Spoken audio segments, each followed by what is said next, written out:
प्रश्न में यह पूछा गया है कि इन तारों में शक्ति का संचरण उच्च वोल्टता पर क्यों किया जाता है।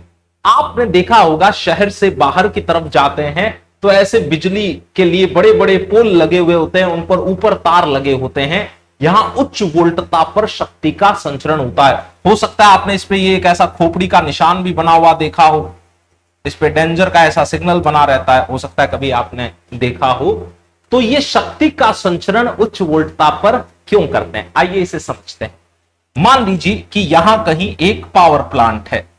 ये पावर प्लांट जो पावर प्रदान करेगा वो नियत होगी, क्योंकि पावर प्लांट में कोई जनरेटर लगा हुआ है, कोई मशीनरी लगी हुई है, उसकी तो एक नियत क्षमता है ना।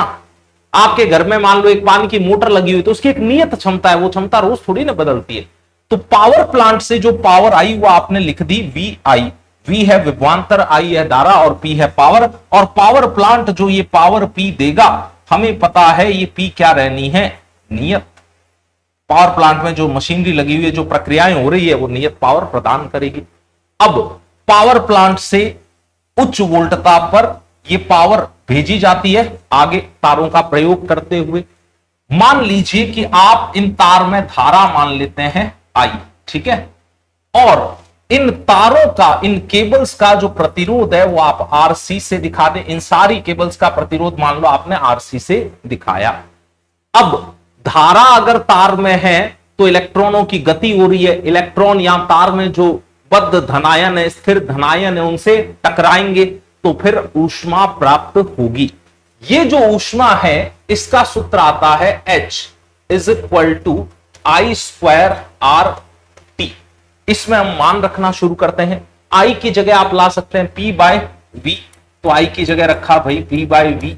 R जो है वो एक्चुअल में RC है ना, इन तारों का जो प्रतिरोध है, ये तो सूत्र था, सूत्र में अब हमने मान रख दिया। और T समय अंतराल है। इसमें अगर आप ध्यान से देखें तो P तो नियत है, पावर प्लांट से जो पावर प्राप्त होनी है वो तो नियत है। H समानुपाती आ गया 1/V स्क्वायर के। हम चाहते हैं कि इन केबल्स में, इन तारों में ऊष्मा हानि कम से कम हो, यानी कि हम H को कम करवाना चाहेंगे।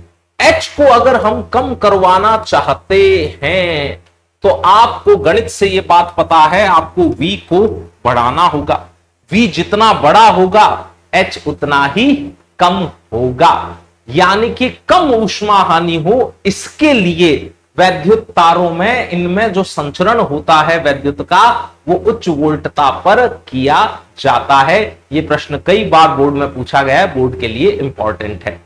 अगर आपका फिर भी कोई डाउट है तो प्लीज उसे कमेंट बॉक्स में लिखिएगा। वीडियो अच्छा लगा है तो इसे लाइक करें, इसे अपने दोस्तों तक पहुंचाएं, शेयर करें और चैनल को सब्सक्राइब करें। Thank you and stay awesome.